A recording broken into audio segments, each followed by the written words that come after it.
นี่ครับบรรยากาศวิวบ้านผมนะครับผมยืนตรงนี้จะเห็นวัดดอยถ้ำสูงหรือว่าวัดดอยสวรรค์นะครับผมเห็นชัดมากเลยพี่น้องเอ้ยบ้านนี้นี่จะพาทุกคนมาชมบรรยากาศหน้าแรงบนเขาโอ้พี่น้องเอ้ยพาเยอะมาสัมผัสบรรยากาศแบบนี้ต้องพกน้ำเย็นแล้วก็ใส่กระติกน้ำเย็นมาด้วยเด้อแต่ช่วงที่ผมขึ้นมานี่อากาศมันยังเย็นอยู่เพราะว่าฝนตกทางอื่นแต่ช่วงหน้าร้อนนี่ไม่แนะนำแน่นอนเพราะเป็นอะไรไม่กลัวทุกขั้นเป็นลมอย่าลืมเลือกพกน้ำเย็นๆมาด้วยเด้อแล้วก็ใส่หมวกมาด้วยบรรยากาศครับผมน้องเอ้ยบนนี้แห้งแรงขนาดมันไม่ใช่หน้าฝนนะครับผมเห็นไหมบรรยากาศแต่ถ้าถ่ายคลิปถ่ายแล้วเอากล้องใหญ่มาถ่ายนี่สวย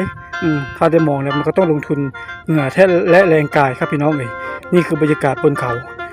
เหมาะกับการมาถ่ายทำภาพยนตร์มากเลยแต่ใครจะบ้าขึ้นมาล่ะครับผมร้อนสักขนาดนี้ แต่มันก็คุ้มถ้าได้ขึ้นมาโอเคครับ